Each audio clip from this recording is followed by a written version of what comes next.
Hello, welcome back to Losing the Boomer Blues. I'm going to continue on from where we left off yesterday.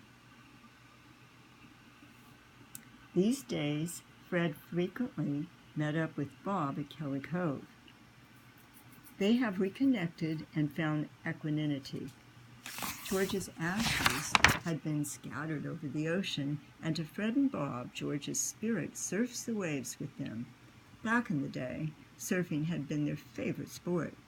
Like in the past, the two often bring their guitars along with them and sit on the beach strumming a few old Beach Boys tunes. Lucy and Fred had one son, Skip. Skip, who was close to his parents, had established solid roots in New York City after medical school. Married with 2 children, he was an ER doctor, and his wife, Marilyn, was a nurse. Their 2 sons, Cliff and Forrest, 18 months apart, were 9 and 11 years of age. Fred and Lucy had tried to remain in frequent contact with their son and his family, but over the years, Skip's work schedule had become more erratic.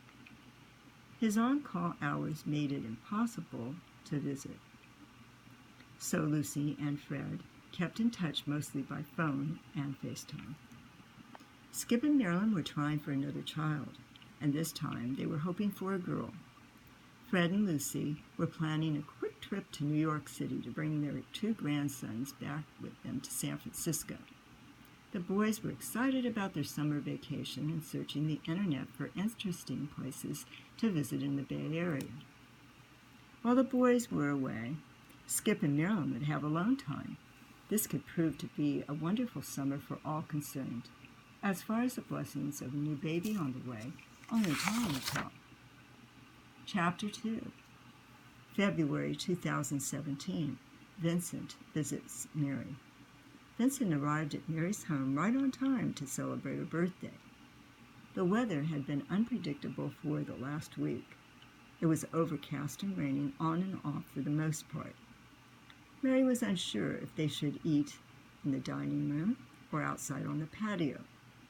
She had made turkey sandwiches and Caesar salad for lunch, and Vincent brought her a heart-shaped cake for dessert, since her birthday was the same day as Valentine's Day. "How are things going, Mom?" asked Vincent. "I'm doing much better. I saw Dr. Klein yesterday." "How did that go?" "As Dr. Klein put it, I'm taking the bull by the horns. I'm living in the now and not dwelling on grief." Unfortunately, it was too cold and damp for them to eat out on the patio, so Mary set the dining room table for lunch. She placed the heart-shaped birthday cake in the center to admire while they enjoyed their meals. "Gee, I wished I had 68 candles so I could light them and eat lunch by candlelight. When I was a child, I loved making wishes, but blowing out 68 candles as opposed to 8 would be near impossible." "Who says you have to blow out candles to make a wish, Mom? Just close your eyes and make one. Who knows, it just might come true." From your lips to God's ears, Vince. After lunch, they enjoyed a slice of cake and a cup of coffee, as they caught up on everything that was happening in their lives.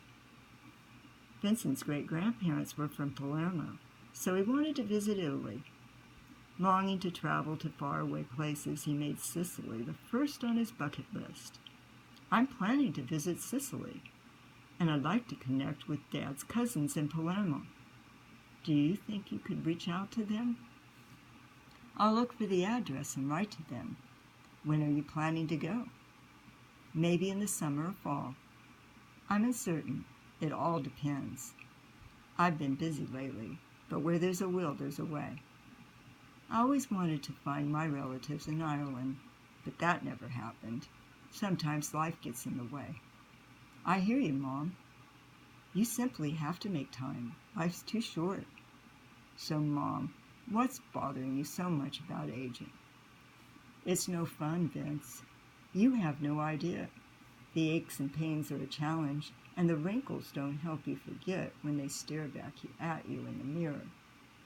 I'm not looking forward to it either, Mom, but I can't change what eventually will come to pass. Maybe I will. Learn how to develop coping skills from you. Now, I taught you a lot in life, Vince, but this lesson you will, no doubt, need to learn on your own. I'm doing better, but I'm still struggling, it seems. Well, Mom, then it's best to take the bull by the horns like Dr. Klein suggested. I'm trying to do that. There's always hope with each new day. I feel empowered. I'm less afraid of my past and more accepting of life in the now. I know you'll be successful, Mom. Mary rose from the table and walked over to the front window. Glancing up towards the sky, she noticed the sun peeking out from behind the clouds, revealing how refreshed the garden appeared after the storm. Look, Vince, a rainbow. There's something promising about that, don't you agree? Vince walked over to his mother, stood next to her, and placed his hand on her shoulder. In a soft voice he said, "Yes, it seems like a brighter tomorrow is on its way." Vince had Mary's hazel eyes and George's olive complexion. He was compassionate and warm. He possessed a kind demeanor, and like his mom and dad, wore his heart on his sleeve. Their visit was encouraging. Mary thanked her son for coming by and celebrating with her. Putting on his jacket, Vince said, "I'll call you on your birthday, in between court cases. I can't forget my favorite girl on your special day." We had a nice visit today. Don't worry about me, because I'm doing much better. It's just the boomer blues. Oh, I almost forgot. I have something to show you. She rushed over to the couch and grabbed her purse.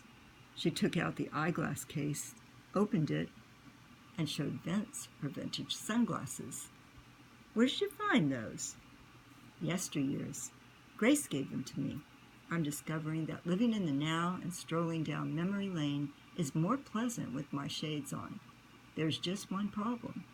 It's winter, and the sun rarely cooperates. Mind if I put them on? No, go ahead. He put them on, and his thoughts drifted back to his high school sweetheart. You know, Mom, I often think of Francesca. We weren't just friends. Our relationship was more than that. Being unsure of my feelings, I couldn't admit that to myself at the time. Fran didn't want to destroy our friendship by forcing a romance, so she accepted things the way they were. When she moved to Berkeley, I thought I had lost her, but we got together every once in a while.